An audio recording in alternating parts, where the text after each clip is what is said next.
Espace TV, le 22h.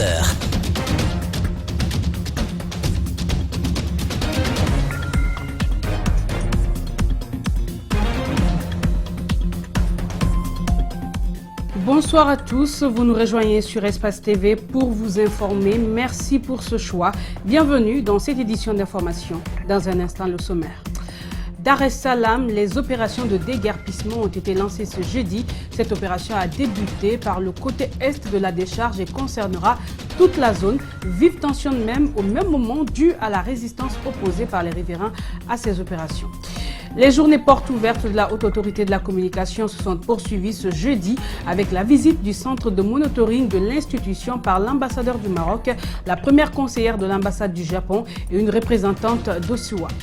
Entre le pour et le contre la modification de la Constitution, le parti de Dr Kouressi Kondé, Alliance pour le renouveau national, propose une autre alternative, celle de la révision de la Constitution, tout en respectant les inéligibilités. Il s'est prononcé sur le sujet lors d'une conférence de presse qu'il animait ce jeudi.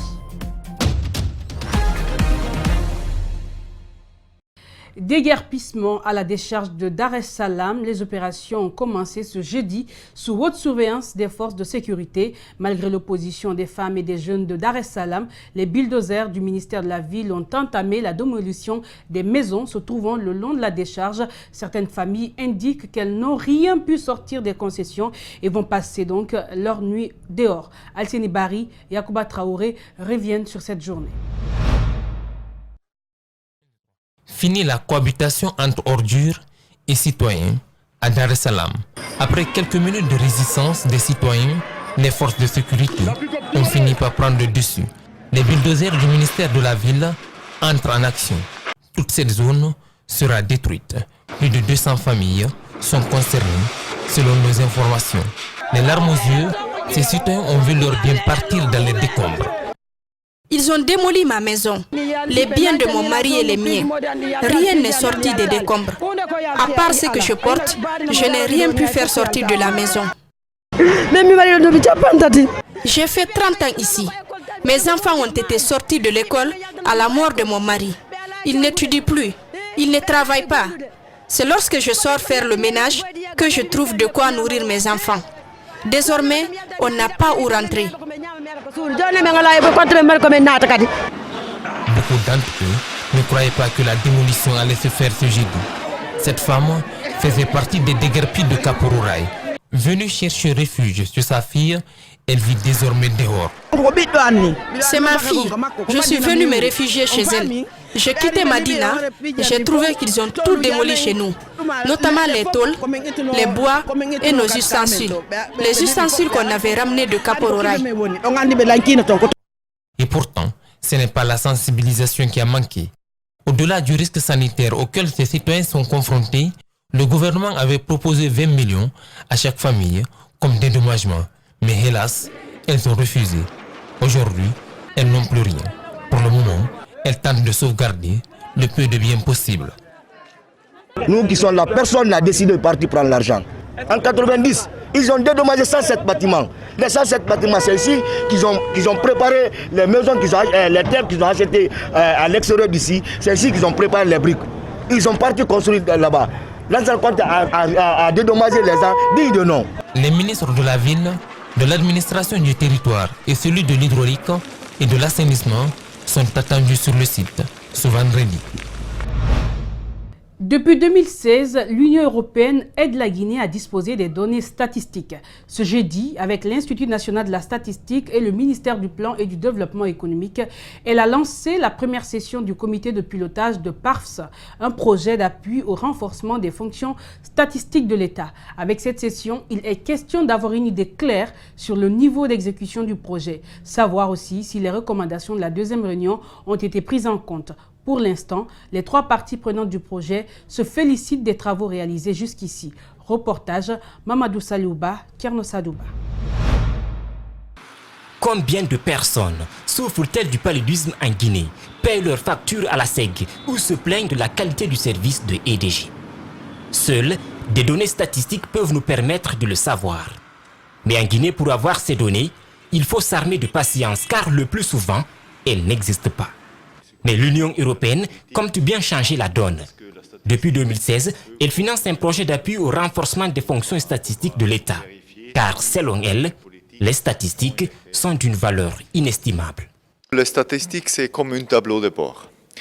Ou dans la voiture, donc si on ne sait pas où on va, ou on n'a pas une carte un peu ou une idée quelle est la situation du pays, où on est et où on veut aller, donc c'est très difficile. Alors, pour relever le défi, l'Union européenne met sur la table 5 millions d'euros.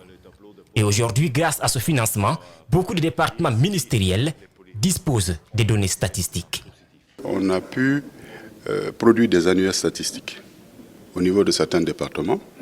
Il y a des annuaires qui sont en cours de validation. Il y a des annuaires qui ont été validés dans certains départements sectoriels. Il y a le fait que le site web de l'INS a été créé. Il y a la charte graphique. Mais l'avenir du projet est en jeu. Le financement doit s'arrêter dans 6 mois. L'Union européenne n'a pas encore clairement dit qu'elle continuerait le programme. Mais la partie guinéenne veut déjà que l'État s'investisse davantage pour être beaucoup plus autonome. Qui finance tes statistiques, contrôle tes statistiques. C'est l'État qui doit, en première position, financer ces statistiques. Maintenant, il y a des problèmes financiers dans tous les pays du monde. En attendant que l'État n'ait les moyens suffisants pour financer correctement le système statistique, les partenaires peuvent l'accompagner. Mais la finalité est que c'est l'État qui doit financer le système statistique national. C'est ça où il y a la crédibilité, c'est ça où il y a la durabilité. Avec ce projet qui doit prendre fin en novembre 2019, l'Institut national des statistiques, avec le ministère du Plan et du Développement économique, a réussi à former plusieurs statisticiens. Un site web est aussi créé, mais pour la prospérité du projet, il faut du financement. Il faut aussi mettre en place le conseil d'administration de l'INS. La Guinée dispose-t-elle des mécanismes pour lutter efficacement contre la corruption? Plusieurs structures évoluant dans la lutte contre ce fléau ont été conviées à une réunion ce mercredi à la Cour des comptes. Et il s'agit d'une réunion de contrôle du cadre institutionnel de la lutte contre la corruption en Guinée. Idrissa Bari, Alouba, pour plus de détails. En organisant cette séance d'information à laquelle ont pris part tous les acteurs évoluant dans la lutte contre la corruption en Guinée, la Cour des comptes a voulu par cette démarche comprendre les mécanismes mis en place par l'Agence nationale de lutte contre la corruption durant l'exercice 2012-2018. Cette démarche s'étendra sur toutes les autres entités non étatiques et étatiques de la lutte contre cette situation. L'objectif visé est de s'assurer de l'efficacité des mécanismes de prévention, de détection et de transmission des cas de corruption, comme indiqué dans les conventions internationales et dans la loi 041 de juillet 2017, relative à la corruption en République de Guinée. Les auditeurs de la Cour des comptes, pour ce faire, comptent s'appuyer sur des questions telles que: existe-t-il un cadre juridique adéquat pour prévenir et détecter la corruption? Les mécanismes mis en place par l'Agence nationale de lutte contre la corruption permettent-ils de lutter efficacement contre ce fléau? Et les acteurs impliqués dans cette lutte parviennent-ils à détecter les cas de corruption et les transmettent-ils à l'ANLC? Au terme de cette évaluation, un rapport contenant des observations et des recommandations sur l'état des instruments juridiques et institutionnels de la lutte contre la corruption sera dressé et soumis au niveau des instances nationales et internationales conformément aux objectifs du développement durable. Première édition des journées portes ouvertes à la Haute Autorité de la Communication. Elle a démarré ce mercredi 22 mai et se poursuivra jusqu'au 24 mai. Ce jeudi, c'est le centre de monitoring de l'institution qui a été présenté aux invités, parmi lesquels figuraient l'ambassade du Maroc, l'ambassadeur du Maroc et la première conseillère de l'ambassade du Japon, mais aussi une représentante d'Osiwa, Mariam Fodé Kamara, Abdoulaye Kamara. Deuxième jour des journées portes ouvertes de la HAC. L'objectif est de donner plus de visibilité à l'institution en charge de la régulation des médias en Guinée. Le centre de monitoring a fait l'objet de visites ce jeudi. Pour ce qui est de son rôle, l'un des commissaires explique. Tout ce qui se passe au niveau d'une nation passe dans les médias de façon globale et que ce soit audiovisuel. Mais ce qui est important, ce qu'il faut retenir, c'est qu'en cas de manquement à l'éthique et à la déontologie journaliste, ou bien un leader a dû tenir des propos allant dans le sens d'un soulèvement qui peut déboucher à des casses, à des pertes en vie humaine des fois que nous ne souhaitons pas, nous avons des informations exactes qui peuvent servir de preuves judiciaires. Donc tout cela nous permet d'avoir une visibilité globale en matière de contenu audiovisuel divisé sur notre territoire national. De l'espace audiovisuel en passant par le serveur central, tout a été visité par les invités. Des explications sur le rôle du centre de monitoring leur ont été données pour mieux cerner son rôle. C'est la première visite, pour moi en tout cas, de la HAC. Et franchement, après les explications qui ont été fournies sur le travail énorme et extraordinaire que fait la HAC, et également après visite des sites et des matériels ici, moi personnellement je suis impressionné. Je découvre des choses comme quoi il y a encore plus de télévision que je ne croyais moi ici, qu'il y a assez de radios pour tout le pays. Donc c'est impressionnant pour un pays en développement. Et je découvre aussi que vraiment c'est un modèle dans la sous-région. Et même des pays comme le Maroc tiennent à s'inspirer de cette expérience. C'est tout à l'honneur de la Guinée et à la haute autorité de la communication. Ces journées prendront fin demain vendredi avec d'autres compartiments et des missions assignées à la haute autorité de la communication. Modification de la Constitution. Jusque-là, l'opinion est partagée entre ceux qui sont pour et ceux qui sont contre. Mais une troisième alternative s'est dessinée. C'est une proposition du parti Alliance pour le Renouveau National. Le parti penche pour une révision de la Constitution tout en respectant les inéligibilités. Le président s'est prononcé sur le sujet lors d'une conférence de presse qu'il animait ce jeudi à la Maison de la Presse. Compte rendu, Abdraman Ba, Djibril Kabak Kamara. À l'entente de son propos, le président du parti Alliance pour le Renouveau National reconnaît que la Constitution a des insuffisances, mais pas inappropriées comme le prétendent certains. Changement ou modification de la Constitution, il souhaite que le débat soit ouvert et soumis au peuple de Guinée. Nous sommes intéressés par une nouvelle Constitution parce que nous avons des choses à dire. Le système électoral guinéen, ce n'est pas guinéen seulement, c'est africain francophone, est un système d'exclusion. C'est fait pour ça. Nous allons proposer une autre forme, un autre mode de scrutin qui permettra forcément, comme en Suisse et dans d'autres pays, forcément l'alliance, les alliances, la cohabitation. C'est bien possible. Le parti vient certes de définir sa position dans ce débat en cours, mais émet des réserves sur le contenu que pourrait avoir cette nouvelle constitution. Malgré sa position favorable à une nouvelle constitution, sur la question du troisième mandat, l'ancien médiateur de la République est catégorique. Nous avons dit, nous sommes contre un troisième mandat et que la question ne se posait pas à notre niveau. À la différence de ses compères de l'opposition, Dr Kouressi Kondé du parti Arena présente sa formation politique comme un parti centriste. Jusque-là, les préfectures de Pita et Télémélé étaient reliées par une barque de fortune sur le fleuve Kakirima, avec tous les risques, surtout en saison des pluies. Mais bientôt, la fin de ce calvaire. La barque est en train d'être remplacée par un point de 85 mètres linéaires. Le niveau d'avancement des travaux, y compris la réalisation de la base vie de l'entreprise, est estimé à 30%. Mamadou Kalisso, Abou Kouréa Kourma. Cette infrastructure va permettre de relier Pita à Télémélé via les sous-préfectures de Leimiro et Gougouye. Ce pont en poutre de 85 mètres linéaires sur 11 est construit sur le fleuve Kakirima. Les travaux ont démarré il y a près de 45 jours.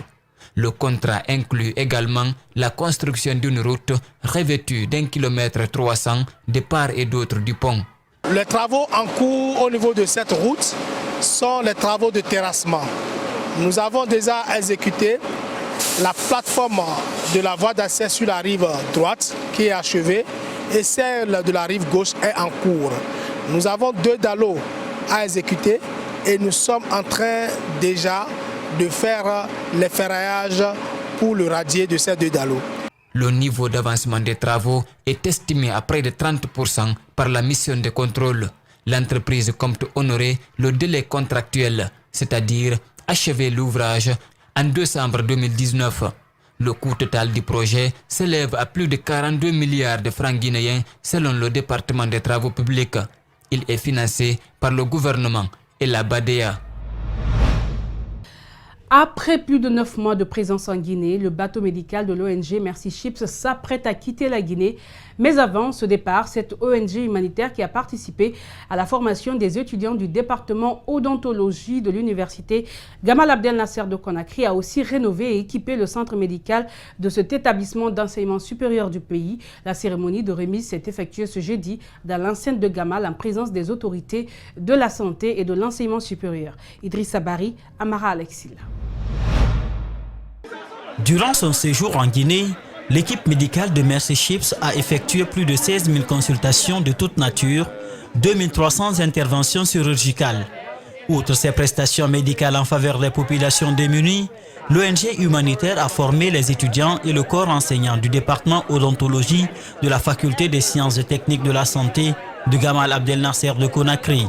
Ils ont aussi procédé à la rénovation et à l'équipement en appareil de pointe du centre médical de cette institution d'enseignement supérieur du pays.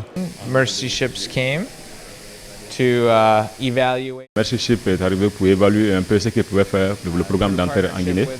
C'est une collaboration avec Gamal, l'université de Gamal, pour pouvoir peut-être faire une grande infrastructure, un projet d'infrastructure pareil avec l'université pour la formation des étudiants.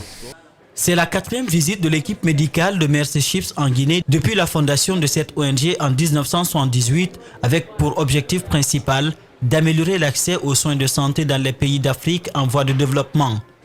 Pour les responsables de l'enseignement supérieur et de la recherche scientifique, la mise à disposition de ce centre contribue à qualifier le niveau de l'apprentissage des étudiants guinéens afin de les rendre plus compétitifs. Vous savez que les problèmes que nous avons constatés au niveau de nos institutions d'enseignement supérieur et de recherche, c'est le manque d'infrastructures et d'équipements. Et c'est en ce sens que depuis 3 ans, le ministère n'a pas arrêté les orientations des étudiants dans la faculté de médecine. Tout cela pour s'assurer que nous avons les laboratoires nécessaires, les équipements nécessaires, les infrastructures nécessaires pour que les étudiants puissent non seulement avoir la théorie, mais également la pratique.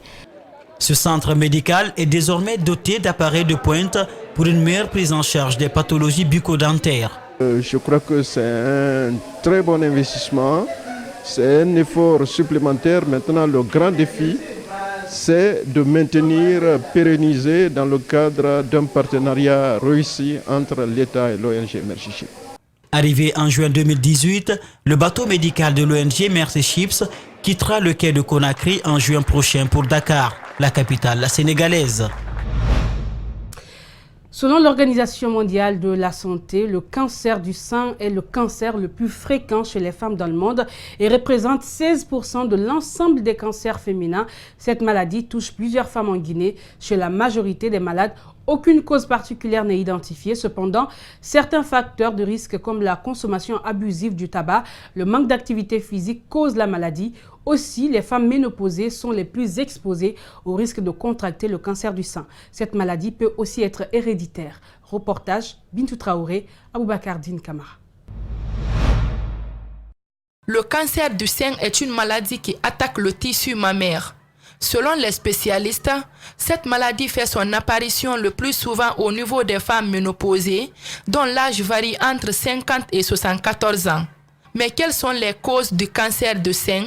Les filles qui voient très tôt leurs règles avant l'âge de 12 ans peuvent développer dans leur vie un cancer du sein, comme les femmes qui peuvent voir leurs règles au-delà de 55 ans. Les femmes qui contractent leur première grossesse au-delà de 35 ans peuvent développer le cancer du sein, ou celles qui ne conçoivent jamais. Les femmes qui sont sédentaires, qui ne font pas d'activité, ont plus de chances de développer le cancer du sein que celles qui sont sportives. Et la consommation abusive du tabac et de l'alcool chez une femme peut aussi multiplier par 2 le risque de développer le cancer du sein. Une fois cette maladie contractée, les symptômes sont perceptibles de la manière suivante. Le premier signe, c'est quoi? C'est une boule qui se forme, que la femme peut toucher. Cette boule peut être fixe ou elle peut être mobile. Et très souvent, elle est dure. Autre signe aussi au niveau du cancer du sein, C'est quoi? C'est cet écoulement qu'on peut observer au niveau du mamelon. C'est-à-dire que c'est le plus qu'on observe, ou carrément c'est du sang qui peut couler. L'autre préoccupation est celle de savoir si le cancer du sein est curable. Dr Edouard Tolnon répond avec l'affirmatif, mais avec un certain nombre de conditions. Il y a deux types de cancer du sein. Il y a le cancer in situ, c'est-à-dire localisé au niveau d'une glande mammaire, qu'on appelle, dont le diamètre ne dépasse jamais les 2 cm, qu'on peut gérer très tôt par la chirurgie et les autres méthodes de traitement. Mais dès qu'il devient invasif, il peut attaquer tous les seins, voire même les organes de voisinage et les autres systèmes. Là, il est très difficile à traiter. Pour lutter contre le cancer du sein, ce spécialiste conseille aux femmes de faire l'autopalpation chaque matin, d'éviter la consommation d'alcool, la cigarette, faire de l'exercice physique, lutter contre l'obésité. Le spécialiste recommande aussi de faire la radiographie mammaire au moins une fois chaque 2 ans, cela pour prévenir le cancer à temps. À présent, l'info avec nos confrères de l'AFP. Au Collège d'Europe de Bruges, l'ENA des Européens, la montée de l'euroscepticisme nourrit autant les cours que les inquiétudes des étudiants. Niché entre les canaux de la ville de Bruges en Belgique, le Collège d'Europe fêtera ses 70 ans cette année. C'est ici que sont formés bon nombre des futurs cadres des institutions européennes, dans cette bulle studieuse un peu coupée du monde. Pourtant, la montée des voix critiques sur l'Europe est arrivée jusqu'aux portes des salles de classe. Il y a pas mal de gens ici qui sont critiques de l'UE. Ils ne sont pas eurosceptiques mais eurocritiques. Et c'est très important de maintenir cette différence. Le Collège d'Europe accueille environ 330 étudiants, issus d'une 60aine de nationalités différentes et qui vivent ensemble sur le campus. Si tous les élèves ont un intérêt pour l'UE, beaucoup d'entre eux préféreront rejoindre ensuite de grandes entreprises ou des ONG. Quant à ceux qui se destinent à une carrière dans les institutions européennes, ils savent qu'un gros défi les attend. Je pense qu'il y a encore des choses à améliorer, à démocratiser, pour faire de l'Union européenne un projet qui soit davantage politique que la construction économique qu'on a eue jusqu'à maintenant, et qui soit plus proche des citoyens, vraiment. Du côté des enseignants, il a également fallu adapter les cours aux récentes crises politiques qui ont secoué le continent. Le Brexit, baigne dans tous les sujets de cours, dans toutes les discussions. C'est vraiment, cette année encore, avec tous les développements, on n'en sort pas vraiment, quoi. Mais ça a eu un petit effet quand même sur l'envie d'Europe, forcément. Cette envie d'Europe, c'est ce que le collège veut transmettre depuis sa création, en 1949.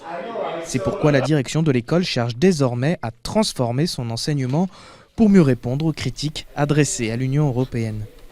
Il faut être plus transparent. Il y a vraiment aussi l'idée, comment est-ce que transmettre vos idées à quelqu'un qui ne connaît rien. Parce que je pense que ça va être de plus en plus important dans leur carrière dans le futur. Malgré cela, difficile pour le Collège d'Europe de se départir de son image d'institution élitiste. L'admission y est extrêmement sélective et il faut débourser près de 25 000 € pour 10 mois de cours. Ce qui ne décourage pas quelques 1000 candidats de tenter d'y rentrer chaque année. Une Vietnamienne de 99 ans tient tête au bulldozer de l'État communiste censé construire sur ses terres une centrale à charbon financée par le Japon. Le combat de la centenaire est d'autant plus symbolique qu'elle contrecarre un des grands projets nationaux, la multiplication des centrales à charbon, pour répondre à l'appétit de croissance de cet État de 95 millions d'habitants. Suivez. Không có đi, nhà tôi bỏ đất tôi bỏ tôi không được. Đó, thôn xã gì đưa đi mà tôi cũng đâu có đi đâu hết. Nó hồi ông bà cha mẹ tôi hồi trước ở thì bây giờ tôi ở. Mấy ông di dời giải tỏa nhưng mà không có cấp đất cho coi như là tái định canh. Lên thành từ cái chỗ đó người dân không thể coi như đến đó được. Đến đó rồi lấy gì sống, không để người ta làm nông nghiệp mà sống cái nghề nông nghiệp mà đi đến coi như tái định cư, không có tái định canh thì đâu có sống nổi.